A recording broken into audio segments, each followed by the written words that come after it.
In the sweltering summer of 1867, in a world still scarred by the chains of slavery, a secret was unfolding that no one could have predicted. Hidden in the shadows of abandoned fields and crumbling estates, a giant, once a tool for labor, now left to dice, struggled to survive, shunned by a world that had used him and cast him aside. Everyone had turned away. Everyone, that is, except for one young black girl, small in stature but fearless in heart. She saw not a monster, but a fellow human in desperate need. What happened next would shock everyone who witnessed it, challenge their understanding of courage and compassion, and leave a lesson that echoed far beyond that quiet, fateful place. In the year 1867, the world this story opens into is still bruised and unsettled. Slavery has been formally ended in the United States, yet its shadows remain everywhere, in attitudes, in laws, and in the daily lives of black people struggling to survive in a society that has not learned how to see them as fully human. It is in this fragile, uncertain time that an unexpected act of courage takes place, carried out not by a powerful leader or a grown hero, but by a young black girl whose name history never thought worth recording. She is small in stature, overlooked by most adults, and accustomed to being told to stay quiet, stay invisible, and stay safe. Courage, in the world she lives in, is not something expected of someone like her. Survival is, obedience is, silence is, yet courage does not always announce itself with loud words or dramatic gestures. Sometimes it appears quietly, when someone chooses to do what is right, even when fear whispers that it would be safer to walk away. The girl first hears about the enslaved giant through fearful rumors. People speak of him as if he is more creature than man, too large, too strong, too different to be understood. Some claim he was once forced to work until his body broke under the weight of impossible labor. Others say he was discarded when he could no longer be controlled. What everyone agrees on is this: he has been left alone, injured and abandoned, in a place no one wants to go near. Adults warn children to stay away. Neighbors avert their eyes. Even those who feel pity convince themselves there is nothing they can do. For the girl, however, the idea of someone being left to die does not settle easily in her heart. She knows hunger. She knows fear. She knows what it feels like to be seen as less than worthy, and when she imagines the giant alone, cut off from help, stripped of dignity, treated as disposable, something inside her refuses to accept it as normal. This is the first spark of courage, the refusal to accept cruelty as inevitable. At first, her courage is quiet and internal. She asks questions that make adults uncomfortable. Why won't anyone help him? Is he really dangerous, or is he just hurting? These questions are met with sharp replies or nervous silence. She is told that it is not her concern, that the world is dangerous, that she should think of herself. And yet, each warning only deepens her resolve. Courage, after all, often grows strongest when it is discouraged. One evening, when the light begins to fade and the air cools, the girl makes a choice that will define her forever. She takes a small bundle, perhaps food she saved, water she carried carefully, and slips away unnoticed. Every step toward the place where the giant lies abandoned feels heavier than the last. Her heart pounds. Her mind fills with every frightening story she has heard. She is afraid, deeply afraid, but courage does not mean the absence of fear. It means moving forward despite it, When she finally sees the giant, the truth shocks her. He is not the terrifying figure of rumor. He is a man, enormous, yes, but weakened, wounded, and utterly alone. His size, once used against him, now seems to make his suffering even more visible. He cannot simply disappear. He cannot hide. His body tells the story of years of forced labor and neglect without needing words. In that moment, the girl understands something profound. The world has judged him by his body, just as it has judged her by her skin, her age, and her status. This shared understanding forms a silent connection between them. Her courage deepens, transforming from a single brave act into a moral decision, to see him not as a giant, but as a human being. Approaching him is the most frightening part. She does not know how he will react. She does not know if he can even speak, yet she steps closer, announcing herself softly, making herself small not out of fear, but out of respect. When he notices her, surprise crosses his face. No one has come before her. No one has chosen him. This is where the keynote's power truly lies. A child chooses compassion in a world trained in cruelty. She offers what little she has: water, food, kind words. She does not demand anything in return. She does not expect gratitude. Her act is pure because it is simple, helping because help is needed. In doing so, she breaks an unspoken rule of her time, that some lives are worth saving and others are not. Emotionally, this moment is heavy with tension and tenderness. The girl feels fear, but also determination. The giant feels disbelief, shame, and a fragile spark of hope he has not allowed himself to feel in a long time. Their interaction is quiet, almost fragile, yet it carries immense weight. It challenges every assumption society has made about strength and weakness. The lesson here is not just about bravery, but about who bravery belongs to. History often celebrates courage when it comes from powerful people: soldiers, leaders, revolutionaries. This story reminds us that courage can come from the most unexpected place: a child who refuses to look away. As the girl returns again and again, her single act of courage begins to ripple outward. People notice, whispers spread, not about the giant's size, but about the girl's bravery. Some are confused, others are unsettled. A few are inspired. Courage has a way of doing that. It forces people to question their own inaction. The girl does not see herself as a hero. She is not trying to make a statement. She is simply acting in alignment with her conscience. Yet that is precisely why her courage is so powerful. It is not fueled by anger or the desire for recognition, but by empathy and moral clarity. The unexpected nature of her courage lies in contrast. A world hardened by injustice is softened by a child's kindness. A man labeled a monster is treated as a human. A moment that should never have happened. Someone being left to die is answered by a moment that changes everything. In the end, this keynote teaches a timeless lesson. Real courage begins when we choose humanity over fear. One small act, done by someone the world underestimates, can challenge cruelty, restore dignity, and set in motion events that no one saw coming.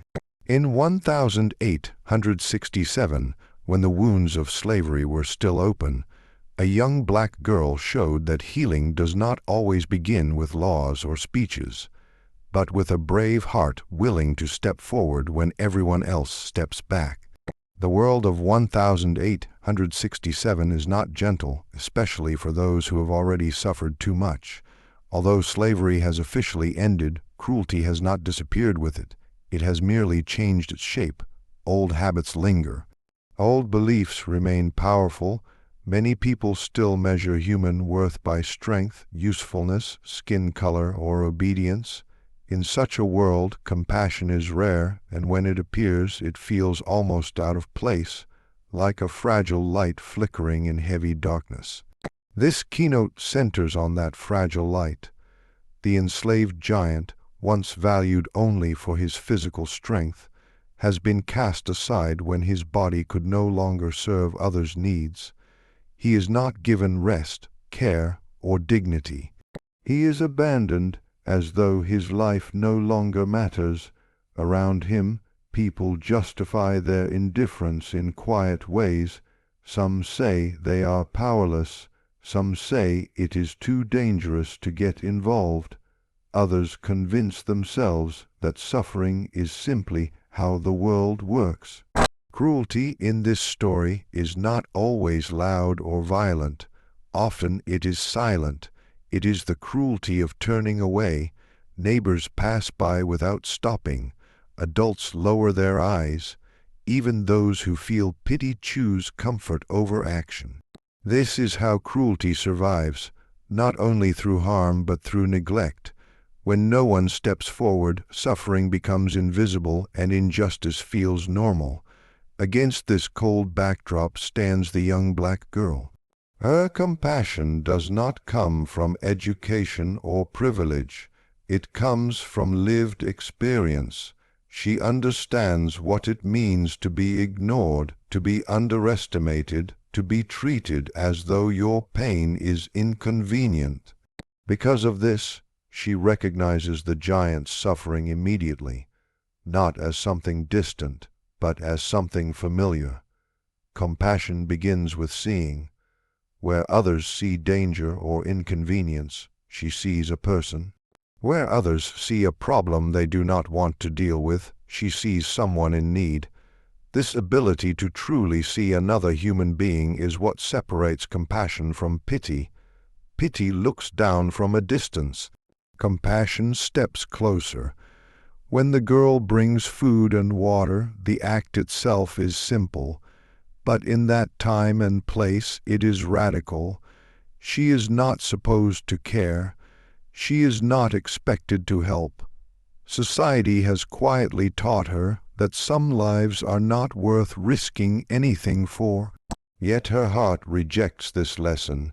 Emotionally, compassion is not easy for her. She feels fear. Fear of punishment, fear of judgment, fear of what might happen if others find out. She feels uncertainty, wondering whether her help will even matter. But compassion, unlike courage, is not about boldness. It is about choosing empathy again and again, even when it feels costly. For the giant, compassion arrives as something unfamiliar and overwhelming. He has been treated like a tool for most of his life, valued only for what his body could produce. Being abandoned has taught him to expect nothing. When the girl appears, her kindness confuses him. He does not immediately trust it. Years of cruelty have taught him that hope is dangerous. This reaction reveals one of the deepest emotional truths of the story. Long-term cruelty changes how people receive kindness. Compassion is not always met with joy at first. Sometimes it is met with suspicion, silence, or even fear. The giant's guarded response is not rejection.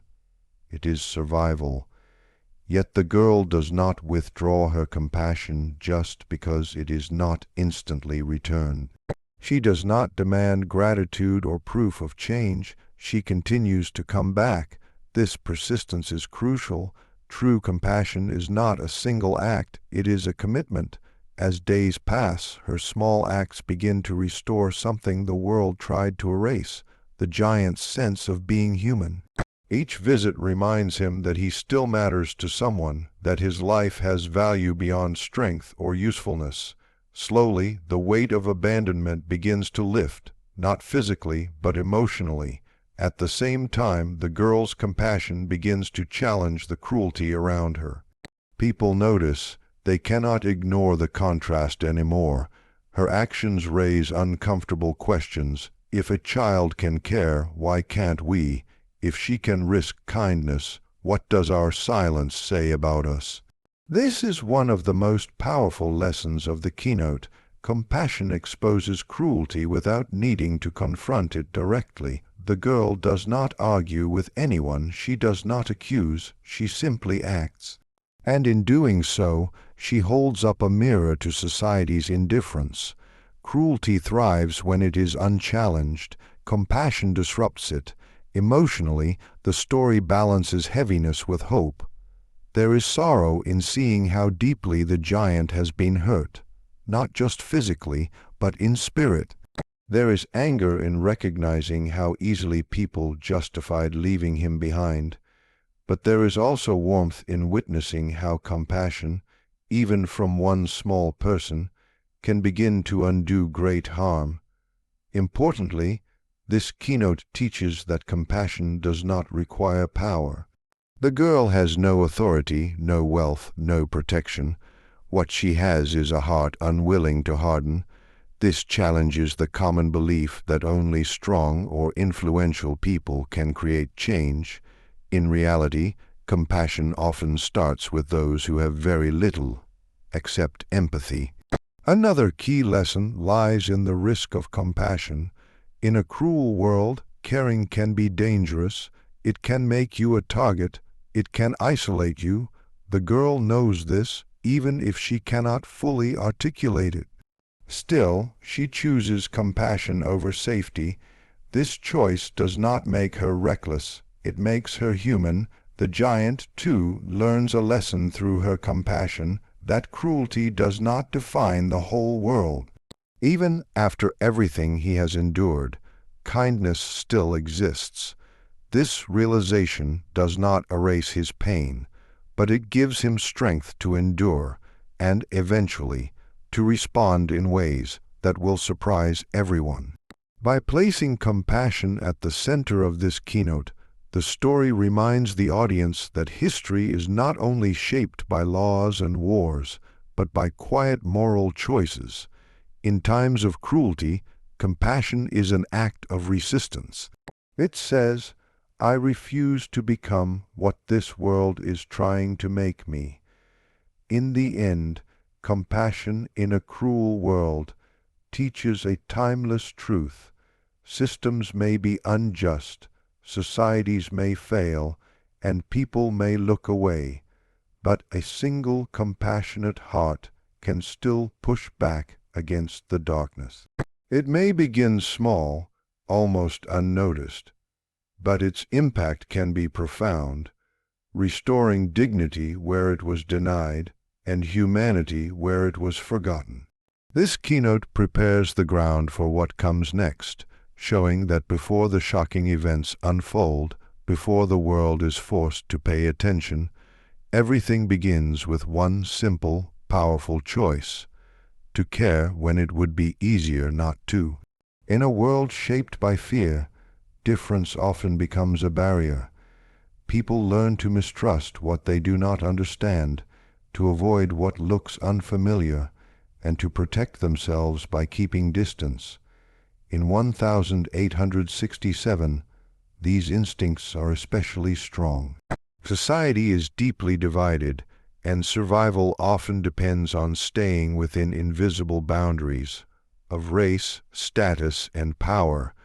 Against this backdrop, the bond that forms between a young black girl and an abandoned giant is not only unusual, it is almost unthinkable.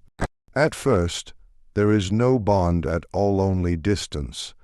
The girl approaches the giant cautiously, not because she believes the rumors about him being dangerous, but because she understands the reality of fear.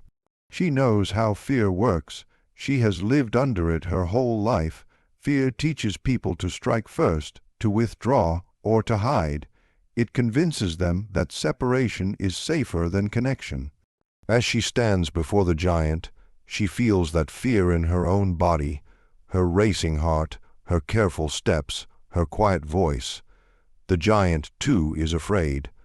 Though his body is massive, his spirit has been worn thin by years of being controlled, exploited, and finally discarded.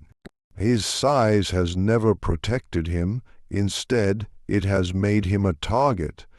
People feared his strength and used it against him, chaining him to labor and expectations he could never escape. Now abandoned, he expects hostility or mockery if anyone comes near. When he sees the girl, confusion and caution flood his expression.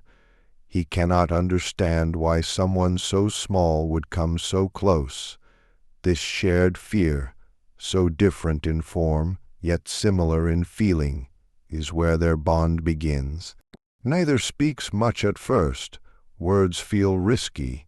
Instead, they communicate through small gestures, the girl placing food within reach, then stepping back, the giant nodding slightly, unsure whether he is allowed to accept it. Trust in this story does not arrive dramatically. It grows slowly, quietly, through repeated acts of respect. This is a crucial lesson of the keynote. Real bonds are not built by grand promises, but by consistency. The girl returns again and again. Each time her presence becomes a little less startling, a little more familiar. She does not stare at his size.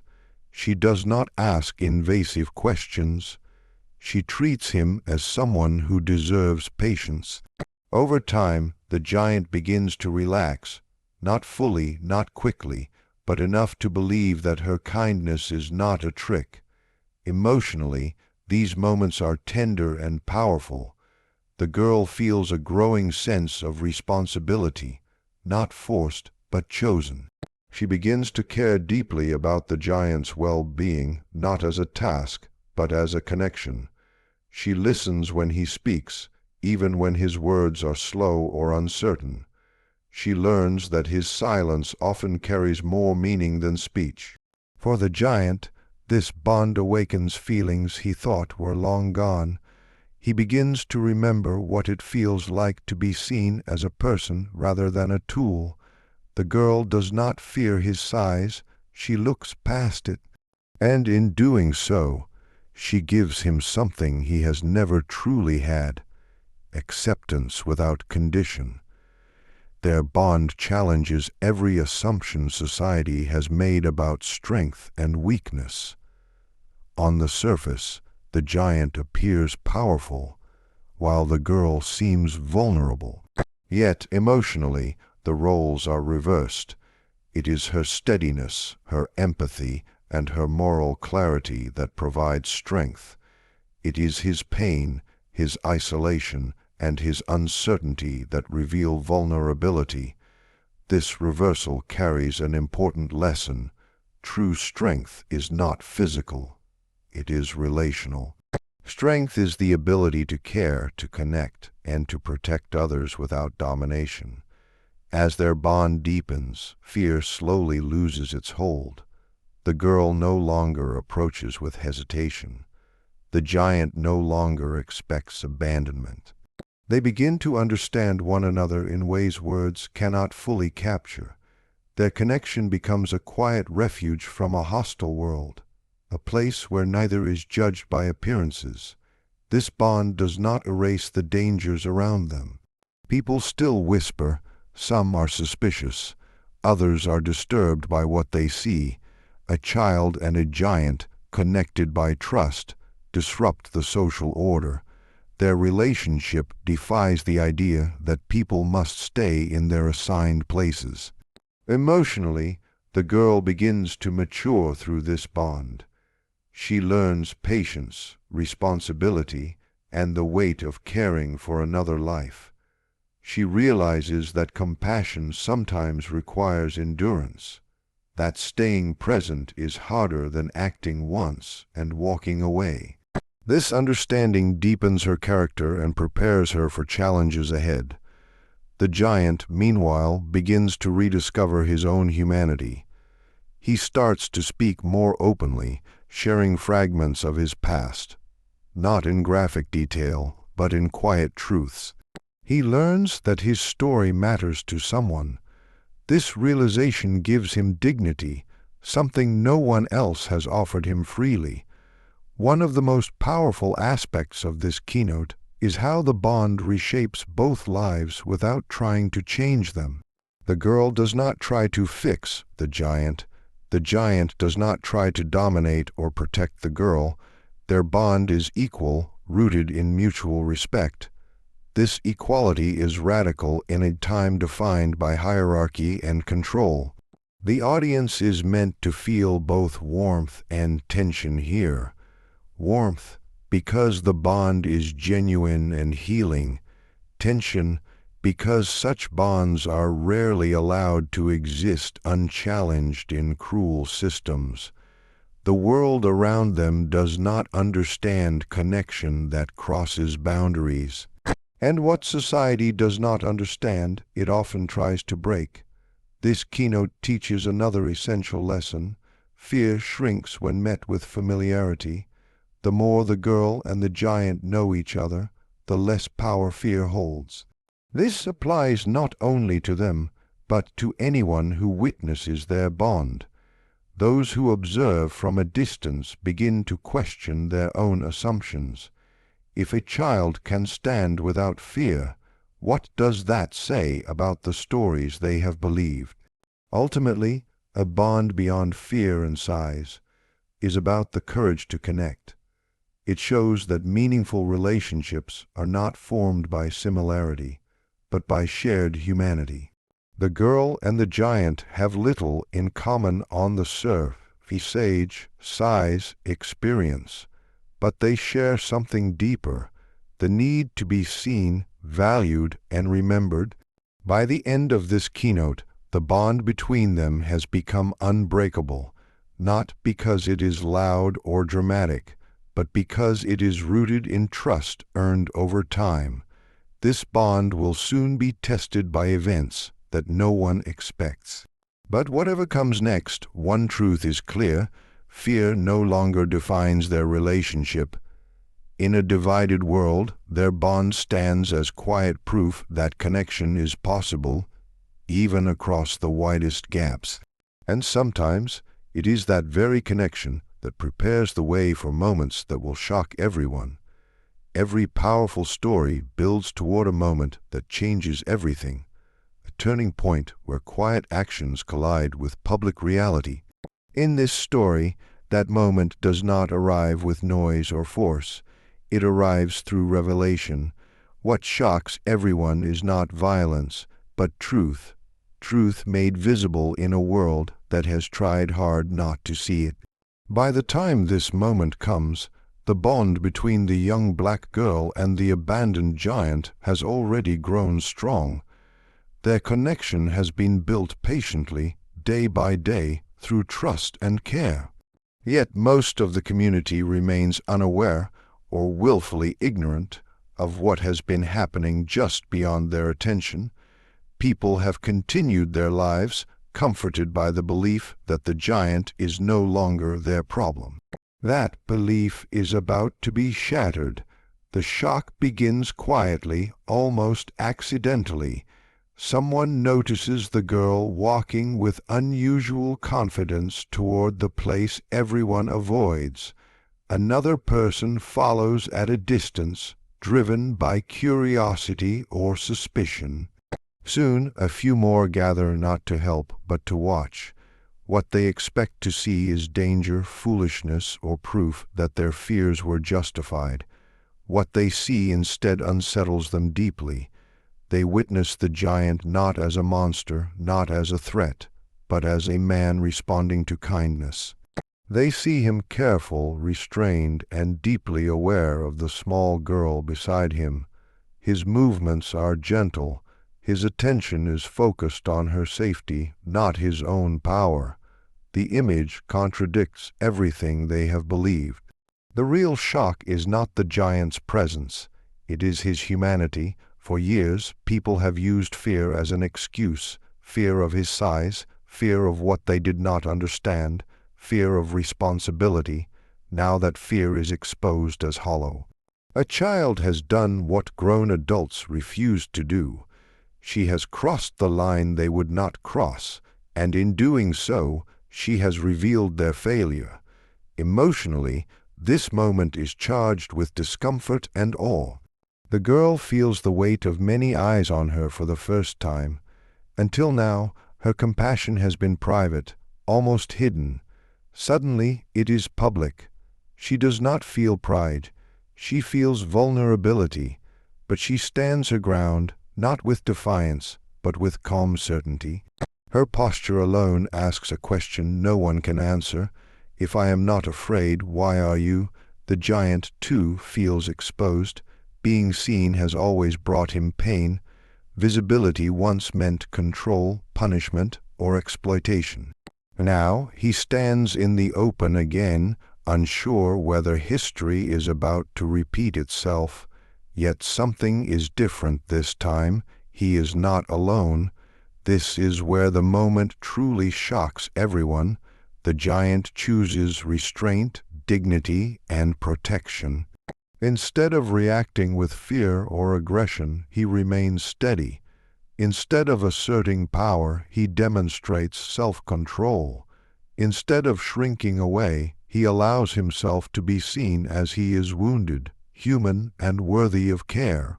His behavior directly challenges the story society has told itself about him, and the presence of the girl beside him makes that challenge undeniable. People expected chaos. They expected danger. They expected confirmation of their worst assumptions.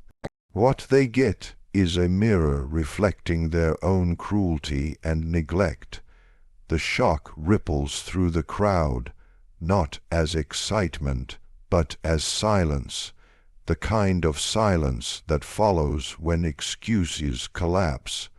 This moment forces a collective reckoning. Some feel shame.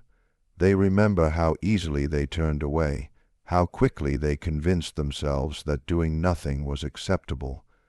Others feel confusion, struggling to reconcile what they see with what they believed. A few feel something even more unsettling, responsibility, the realization that the giant's suffering was never inevitable, it was allowed. The lesson here is powerful and uncomfortable. Inaction can be as damaging as harm. The girl's actions have made neutrality impossible. No one can claim ignorance anymore. The situation is no longer hidden. Compassion has dragged cruelty into the light, and once exposed, it cannot be ignored. Importantly, the shock is not rooted in spectacle. There is no dramatic rescue or confrontation. The shock comes from the reversal of expectations. A child shows leadership. A giant shows gentleness. A community is shown its own moral weakness. Emotionally, the audience is meant to feel a mix of awe and unease. Awe at the courage and dignity on display. Unease at recognizing how easily people accept injustice when it is convenient. This emotional tension is intentional. It pushes the story beyond sympathy and into reflection. Another key lesson emerges in this moment. True change often begins when private goodness becomes public truth. As long as the girl's compassion was unseen, the world could continue unchanged. The instant it becomes visible, it demands a response. Some in the crowd begin to speak, not loudly, but thoughtfully. Questions are asked that were never asked before. What should be done? Who is responsible? How did this happen? The shock has opened a door that cannot be closed. For the giant, this moment marks a turning point in his sense of self. For the first time, he is not being spoken about. He is being seen. Not as a symbol, not as a problem, but as a person. This recognition does not erase his past, but it changes his future. For the girl, the shock confirms something she may not yet fully understand. Her actions matter beyond her intentions. Compassion, once made visible, has consequences. It can unsettle systems, expose failures, and demand accountability. This realization is both empowering and sobering. The community, meanwhile, can no longer hide behind fear or habit. The story they told themselves, that nothing could be done, that the giant was beyond help, has been disproven by a child's steady presence. That truth lingers long after the moment passes. Ultimately, the moment that shocked everyone is not about surprise. It is about awakening. It shows how quickly false narratives collapse when confronted with lived reality. It reminds us that injustice often survives not because it is invisible, but because people choose not to look. When they finally do look, when they are forced to see what they have ignored, the shock is not just emotional, it is moral. This keynote prepares the audience for the final lesson of the story, that once truth is revealed, change becomes possible, but only if people are willing to act on what they have seen. Every story that truly matters leaves something behind, not just an ending, not just a memory, but a lesson that continues to speak long after the events themselves have passed. In this story, the final keynote is not about a single person or a single moment. It is about legacy.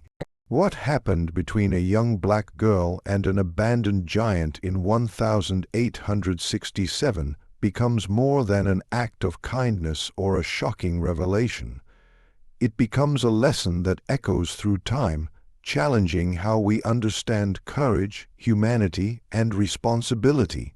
After the moment that shocked everyone, the world cannot return to the way it was before. Something irreversible has happened. The quiet cruelty that once hid behind fear and indifference has been exposed, and once exposed, it loses its power. People are forced to remember what they saw: a child standing without fear, a giant standing with dignity, and a truth standing unmistakably between them. The community begins to change, not all at once, and not perfectly. Some people respond immediately, driven by guilt or awakening conscience. They offer help, resources, or protection.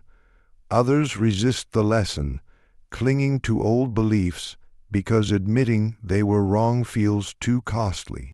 But even resistance proves the lesson's strength. The story has entered people's minds, and it will not leave easily.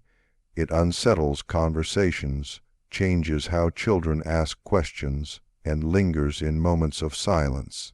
This is how lessons echo, not through agreement, but through persistence. For the giant, the lesson is deeply personal. His life has taught him that strength is something others take from you, that your body can be used, your will broken, and your humanity ignored. Yet through the girl's compassion and the public reckoning that followed, he learns a new truth. Dignity can be restored, not by force, not by revenge, but by being seen and treated as human. Emotionally, this realization is overwhelming. It does not erase his pain or rewrite his past, but it changes how he carries it. He no longer sees himself only through the cruelty inflicted upon him. Someone chose him, not for his strength, not for his usefulness, but for his life. That choice becomes a foundation on which he can stand again. The girl's lesson is different, yet just as powerful. She does not see herself as a hero. She did not act to teach the world anything. She simply followed her sense of right and wrong. But in witnessing the consequences of her actions, she learns something profound.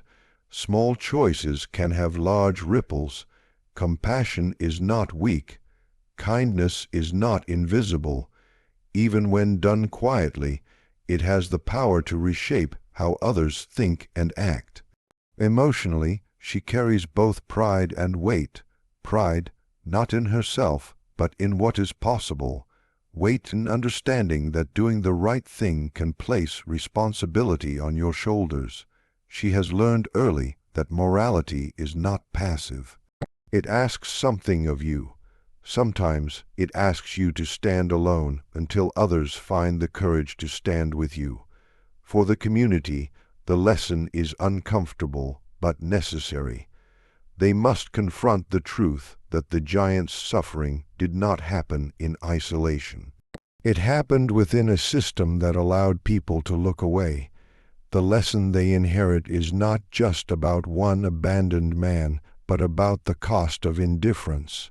They see clearly now that neutrality is a choice, and often it is the wrong one.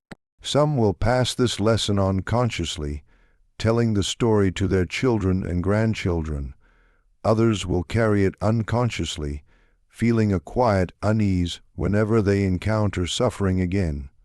Either way, the story has planted a seed, and seeds, once planted, grow in ways no one can fully control.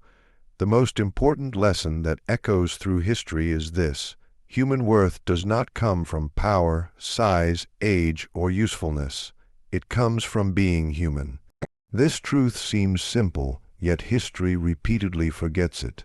That is why stories like this matter. They remind us when laws fail, when systems break, and when societies fall short. Emotionally, the audience is left with a mix of sorrow and hope. Sorrow, because the suffering should never have happened. Hope, because change began not with authority, but with empathy. The story refuses to let despair have the final word. Another crucial lesson lies in the nature of courage itself. This story teaches that courage is not always loud or dramatic. Sometimes it is quiet persistence. Sometimes it is showing up again and again when no one is watching. And sometimes it is the bravery of a child who refuses to believe that cruelty is normal. This lesson echoes especially strongly across generations because it is accessible. Not everyone can lead movements or change laws, but everyone can choose compassion. Everyone can decide not to look away. The story invites each listener to ask a difficult question. If I had been there, what would I have done? The answer matters, not for the past, but for the present. History is full of giants, people burdened by labels, stereotypes, or fear. And it is also full of children, not always young in age, but young in spirit, those who still believe the world can be better. This story suggests that progress happens when those two realities meet, when someone vulnerable refuses to accept someone else's suffering as inevitable. The lesson also warns us.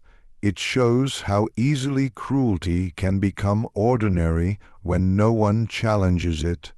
The people who turned away were not all evil. Many were simply comfortable, afraid, or tired.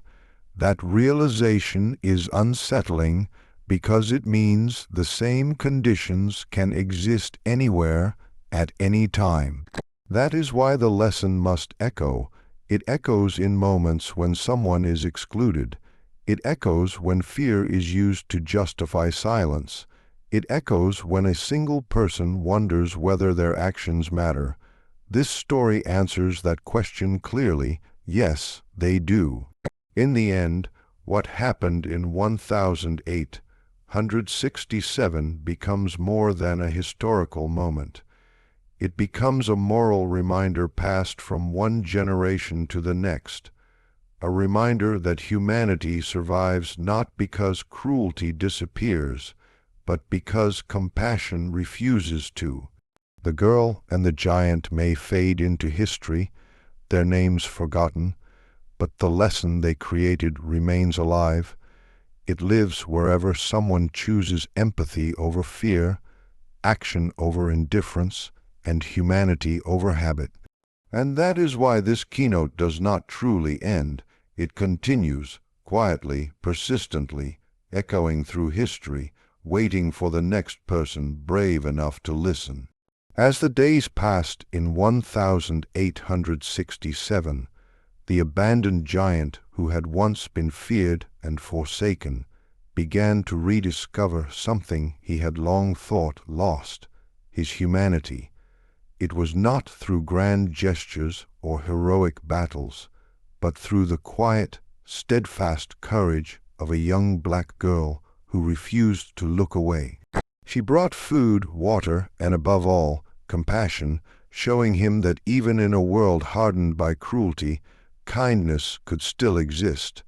The moment that shocked everyone came when the community finally witnessed what had been happening in secret. A child and a giant, once considered a dangerous outcast, stood side by side, demonstrating courage, trust, and dignity in the face of fear and expectation. The crowd, unprepared for the truth, was forced to confront their own indifference. The silence that followed was not empty. It was the sound of conscience stirring. Through their bond, the girl and the giant revealed timeless lessons, that true courage often comes from the most unexpected places, that compassion can challenge cruelty, and that even the smallest actions can ripple outward to change the world. The giant learned that he was more than the sum of others' fears, and the girl learned that empathy and bravery are powerful forces for justice. By the story's end, what remained was more than the survival of one man. It was a testament to the enduring power of human connection. A world that had chosen to turn away was shown the strength of standing together, and a simple act of kindness became a beacon for generations to come. In a time of darkness, they proved that light does not always roar. It sometimes whispers, yet even a whisper can echo through history.